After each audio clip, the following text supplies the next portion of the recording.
Let's begin with our top focus story coming in. It is a historic day for Jammu and Kashmir and the Ladakh region.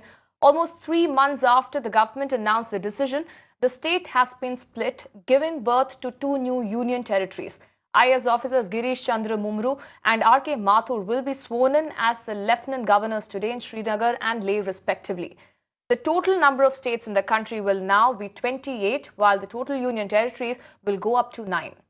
Let me bring in my colleague Tanima, who's joining us live from the news pit, getting us those updates there. Tanima, this is for the first time that a state is being converted into two union territories. Can you help us understand what are the kind of changes one is going to see from today onwards? That's right. It was in the stroke of midnight, actually, Apurva, that we actually saw that the transition has, in fact, technically taken place. We'll, of course, see the LGs being sworn in later today. But nonetheless, a big day. And as you were rightly mentioning, we want to break it down for our viewers. What exactly changes from today? That will actually help us to understand the implication. The first thing, of course, is that, as you were mentioning, that two union territories of Ladakh and Jammu and Kashmir have been established. So Jammu and Kashmir, the state has been split. The second important point to keep in mind is that the union territory for J&K will now have a legislature of its own. In contrast to that, the union territory for Ladakh will not have a legislature of its own. That is also going to be something that will be changing from today onwards. Thirdly, if we go into the next point, there will be no separate flag for Jammu and Kashmir.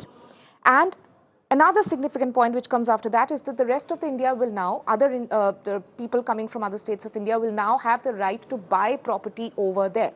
Another significant important thing which will actually be one of the flashpoints actually on this entire matter is that now that the central government will now be in direct control of the police and law and order in Jammu and Kashmir.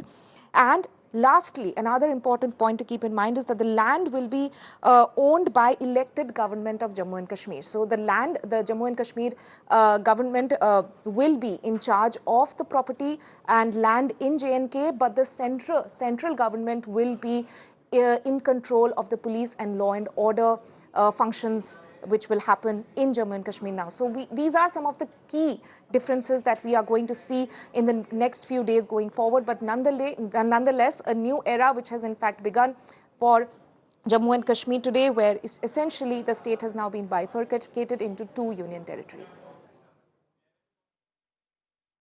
All right, we'll have to leave it there, Tanima. Many thanks for joining us and breaking it down for us as to what it means and what are the kind of changes one is going to see with Jammu and Kashmir being split into two union territories.